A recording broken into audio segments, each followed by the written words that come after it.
Welcome back to the Wise Up podcast, your weekly dose of business wisdom presented to you by the members of Open Water. I'm your host, Chris Albrecht, and today we're going to be talking about AI and how to navigate it a little bit better, who's it for, all kinds of stuff. And I am thrilled to be speaking with my guest. He is Justin Simpson. He is the co-founder and publisher of Here.Now.AI. Welcome to the Wise Up podcast, Justin. Thank you, Chris. It's great of you to have me on. So I'm going to pull back the curtain here just a little bit. We were just having a bit of a pre-call to sort of go over things that we're going to be talking about. But to kind of set up Here.Now.AI, I think you said something really interesting, which is, in previous tech cycles, we have had sort of extreme wealth garnering all the benefits of technology to sort of the extremely wealthy, while others are sort of, I don't want to say grist for the mill, but their data, their inputs, right? They are the ones sort of fueling all of this benefit for elites, or however you want to talk about it. And you said that AI is really going to accelerate that. So I'm wondering if we could start our conversation with you talking a little bit more about that. Sure. I use the phrase the AI divide because I'm very concerned that the speed of adoption, the pace at which AI is changing and improving, and the speed of adoption amongst tech circles is exponentially faster than pretty much any technology that we've seen in decades. And the vast majority, the long tail, are still playing catch up. There's an amazing statistic in a recent survey that only 7% of adults surveyed considered themselves a daily user of AI. And that number's 2%, by the way, in Europe, which is extraordinary. That means that 98% of Europeans or 93% of Americans are not getting the benefits of the tools that are already available to them.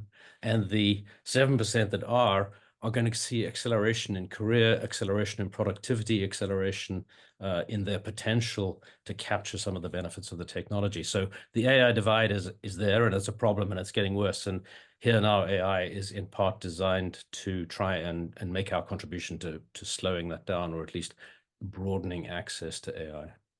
So how does it do that? What does Here.Now.AI do?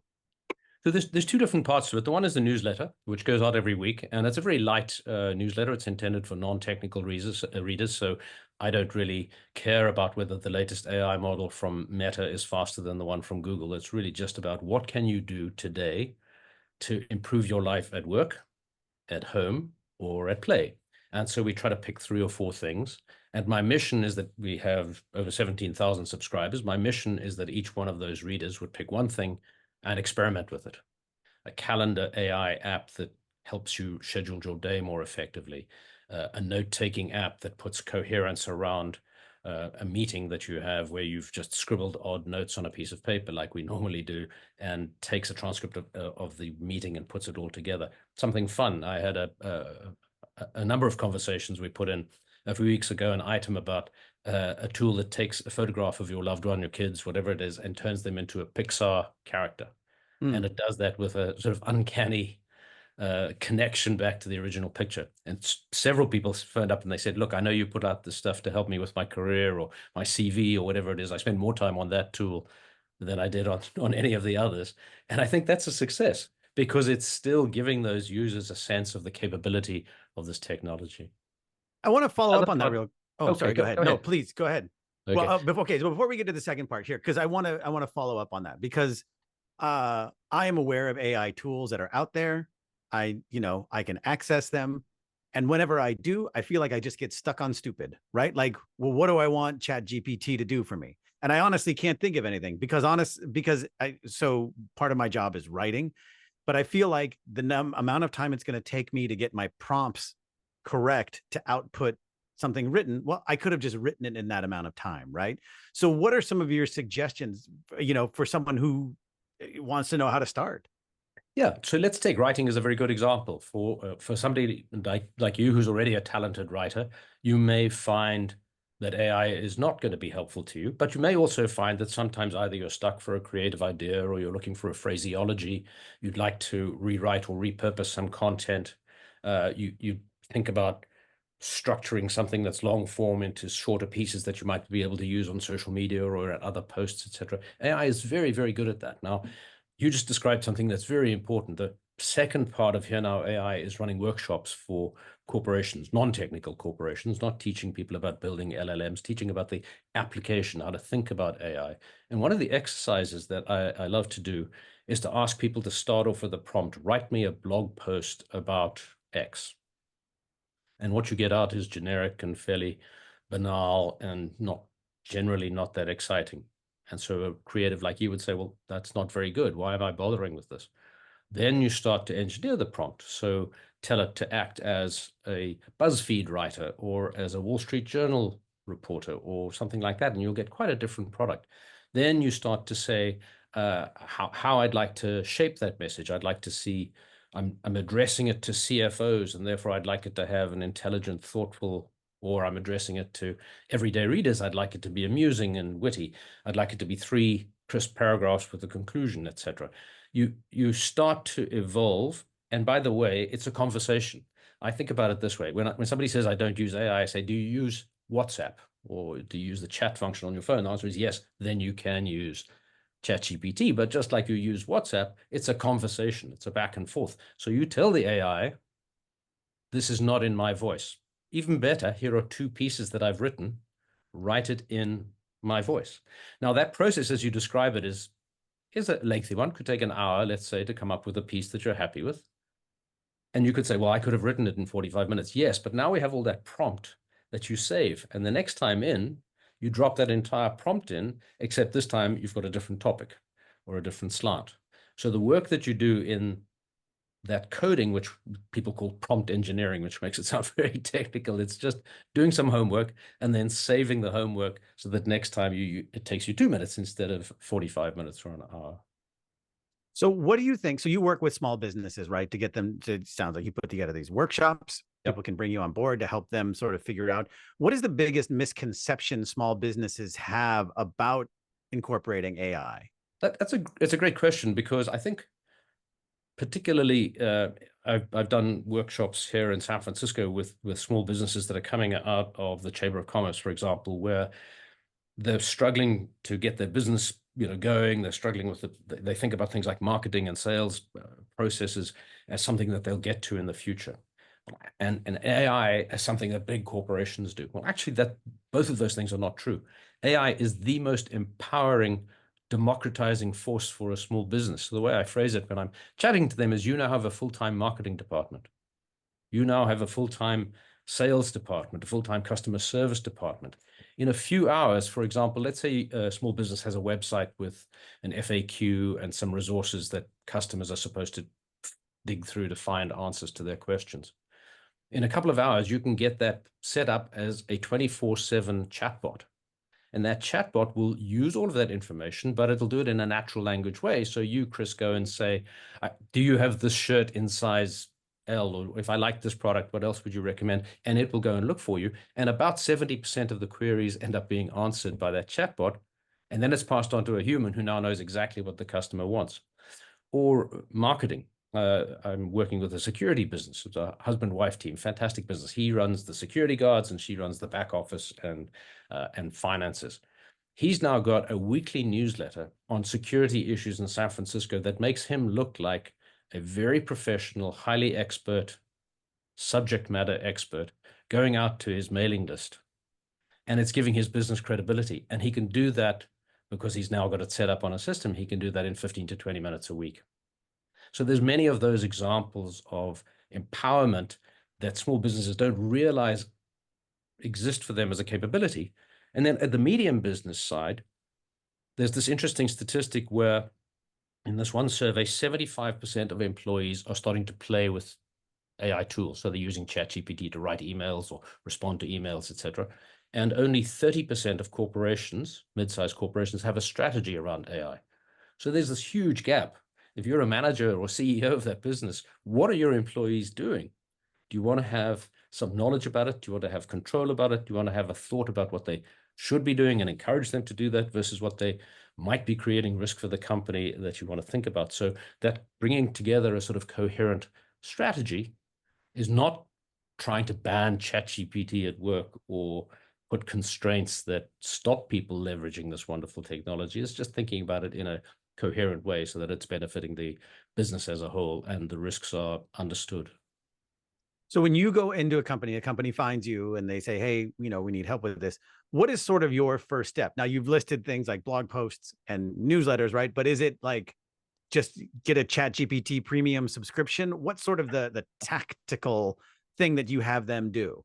Yeah, I think that there's really three parts to it. The one part is what I described to you as that workshop of just understanding the power of what these things can do if they are properly led by you. So we're turning cynics or skeptics into converts by working with them through exercise. The second is a very important process by which it's possible to understand what AI is good for and what it's not good for. And the way I think about that is a sort of 2x2 matrix. Harvard Business School taught me nothing except that every problem in the world can be defined in a 2x2 matrix. So if you can't think of how to define it in a 2x2 matrix, you're not thinking about the problem right. So on the one axis, you have jobs that you do infrequently through frequently, repetitively. On the other axis, you have what is the risk of getting this wrong? If I write a blog post and I make spelling mistakes or I sound a bit less than persuasive, it's not going to jeopardize the entire company. If I put a customer at risk because of a financial error or something else that creates a financial or reputational risk for the company, that's a high risk. And then put the tasks onto that 2x2 matrix and work out where you should be going with AI, which is obviously things that you do frequently and things that have the lower risk to the company, and start with those and then build a framework. Automation is obviously a different thing from AI, but it's a close cousin, because once you've decided I want to set out a weekly newsletter or post on Twitter every week, or create a framework for my customer responses when they send in an invoice that automatically goes through some system, you're going to be automating. And so, for example, you could say, I want to drop in a topic once a week, and it will automatically go to ChatGPT or Claude or whatever your favorite engine is, and using the prompts that you've come up with, write a blog post or whatever the subject matter is that you want, and get to the point of dropping it in. You can even, there is technology to say it can post it automatically. I find that a bit alarming, frankly, where you're giving the engine control over what's being put out in your name. But you can get there, or you can just get to the point where you now have something where you just push a button and your social media presence is being activated as a business or as an individual. So what do you advise companies to do in terms of like fact checking, right? Because the other part of it, as I've done sort of experiments with ChatGPT and other things, is I'm like, well, that's just wrong. That's not correct, right? And we've seen that with other things like put glue on cheese when you're making a pizza, right? So what is sort of your best practices for companies to make sure that what they're sending out, with the security guard, with the security, company, making sure like, hey, make sure that you go through and check all this? Yeah, I think the human interface is important, and I hope will continue to be important. And this is the promise of AI, not to replace humans, but to leverage those humans to make them more powerful. So something going out in your name, I would imagine you have a fairly high brand awareness and you don't want to put out stuff that's nonsense. But if you can write an article in 7 minutes and spend 15 reviewing it, as opposed to the hours that it might take you without the assistance of ChatGPT, you're still spending time putting your final stamp on it, and you're still spending time making sure that it's not making outrageous claims. But again, coming back to that matrix, we shouldn't be using these tools until we really robustly understand them and the frameworks of security around them. We shouldn't be using them for high risk operations, things that could jeopardize the company or jeopardize your personal profile yet, until you grow to a point of comfort. I will say, though, if you look at these funny things I'm sure you've seen on social media of a mid-journey prompt, show me a young woman with blonde hair eating a hamburger, and it's 2022, mid-journey 23, mid-journey 24, and you're moving from something which looks like almost a painting from some obscure representative painter to something which is photorealistic. The same thing is happening, I think, with the processes around catching these outrageous fabrications that AI came up with in its earlier age. So I expect to see that the systems themselves will do better at not putting out these hallucinations, but it's also still important to understand the context of the use and put in place a framework, a security framework that satisfies you that you're not jeopardizing either your personal or corporate reputation. What is the split when you're doing advising between something like mid-journey image generation versus ChatGPT, more like text summation and creation? I'm not a creative, so I'm not active in that creative world. But from my experience, for most businesses, it's perhaps 5% image generation and 95% text or other systems. I think that the other places I mentioned, a couple of things, the sorts of things that we feature in the newsletter would be time management. So AI as a time saver. There's for example, an app called Reclaim AI, which you tell it, here's my calendar of things I have to do. Here's my wish list of I'd like to exercise every day. I'd like to take time for lunch. Here's my priority list of things that I'd like to get to when I have time. And it shuffles your calendar around and makes sure that you have a productive schedule every day. And then as things change or get done or whatever it is, it reshuffles and makes your day. Some people like that technology, and it's a great use of AI for organized folk who like to know exactly what they're going to do. I tried it for 2 weeks so that I could write it up in the newsletter, and found that I'm not very good at being controlled by a bot. so after the 2 week trial, I put it aside. But at least I think I tried it, and I'd love people to experiment with those sorts of things, which are or not just text generation, but other applications of using AI that are going to make you more productive or help you in your life at home, or even just fun, as I mentioned with the Pixar example. I want to kind of circle this back a little bit to where we started, right? So I don't need to get on a tangent here about some kind of doom loop AI, right? Like it's here, it's not going to go away. So I feel like your approach, which is how do we augment what we already do? But one of the things that I'm curious about is, when you're talking with smaller companies or individuals about it, we talked at the beginning about sort of the idea of people being just feeding data and information, and that data being used to sort of propagate sort of elite.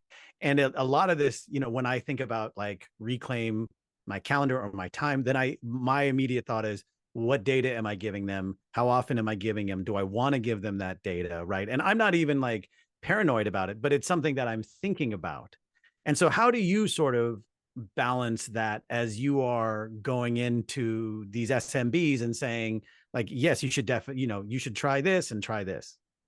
So it's a good question. And it came up before AI in the context of social media, where I have a very different attitude towards putting my personal information onto Instagram or Facebook. I don't even have a Facebook account, than my adult children, who view the fact that their lives are out there and grist to the mill of Meta and the companies is just a fact of life.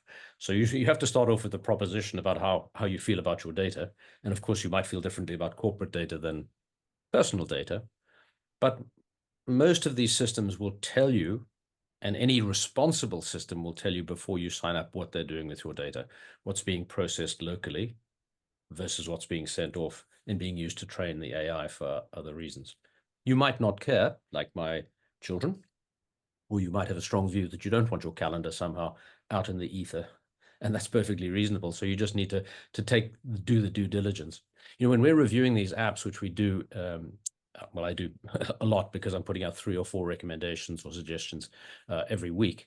There are plenty out on the internet where you can't tell who made it, where was it made. Never mind some privacy policy that sounds like it was a direct ChatGPT request for give me a privacy policy that looks plausible. So I think I'm not saying all of those are illegitimate or espionage related or whatever, but there are a lot of questionable practices out there. So I wouldn't just sign up for any app. We won't review an app unless we know the people behind it, the corporation, where it's registered, etc., and does it have either GDPR, EU sort of protections or US protections. And I think that's important. So only go to the legitimate spaces. But apart from that, you may have choice about how freely you feel your data can and should be used. In the corporate sense, you can, of course, put firewalls in there in which you have a firm policy that says nothing I say ever with ChatGPT can be used to train models or to leak out into the internet. Okay, so as we sort of wind down here, what is one piece of actionable advice other than looking you up at Here.Now.AI would you give to someone who's just getting started? Like whether it's a mindset or an expectation or even, just something more tactical. Yeah, I think for AI, I feel very, very strongly about this, as I do in most things. In order to have a strong opinion, you need to have some experience. So go play with it. And we try to make it playable at, as I say, at work optimize your CV and see if you like it. Apply for a job, using an AI tool that's intended to do that, and see before you hit the send button, see if you think it's helpful. Invest the time though, not just one sentence into ChatGPT giving a mediocre prompt gives mediocre response, but invest the time, but have fun. There's plenty of entertaining and engaging things out there that give you some sense of what this natural language processing means, of some sense of image generation. As I say, is not my jam, but it's still kind of funny to do once in a while. So I encourage everybody to try. And then if you still have a negative view about AI and its consequence for humanity, etc., at least you can come at it from an informed basis. Okay. And then I want to get your opinion on something just as we end here real quick, which is the hype around AI. Are we over, under, or just about right in terms of where we think it's going, the hype cycle, all of that? Are we underestimating, overestimating, just about right? What do you think? So I'll point to this most recent study on Harvard Business Review of BCG, which again is taking a generic sample of consultants, right? So they're all fitting into a very narrow mold and therefore directly comparable. The top quartile who are using AI versus the bottom quartile who aren't, are top quartile are massively more effective at their job and much happier. It's measurable across a consistent sample. And anybody who wants to go and look at HBR, it's out there in the recent issue. That shows me that the potential is just being captured. The bottom quartile are not silly people. They're hired by BCG. They just haven't been yet given that sort of energy and enthusiasm. So I come back to my statistic about 7% being daily users. When that number hits 50 or 60%, because people are finding the ways, very different ways in each case, I'm sure, to leverage that technology, then you can start to talk about hype and growth cycles, etc. I think we're really just getting started, and there are so many use cases that haven't yet been explored that I'm very optimistic about it. All right. We have been speaking with Justin Simpson. He is the co-founder and publisher of Here.Now.AI. Justin, if people want to follow up with you, what's the best way to do that? Website is easy, www.Here.Now.AI.com. We named it that because we want to talk about things that are in the real world today, not about the future. And I hope it's useful, whether it's a newsletter or getting in touch. So thank you very much. Excellent. Thank you so much, Justin. I really appreciate this.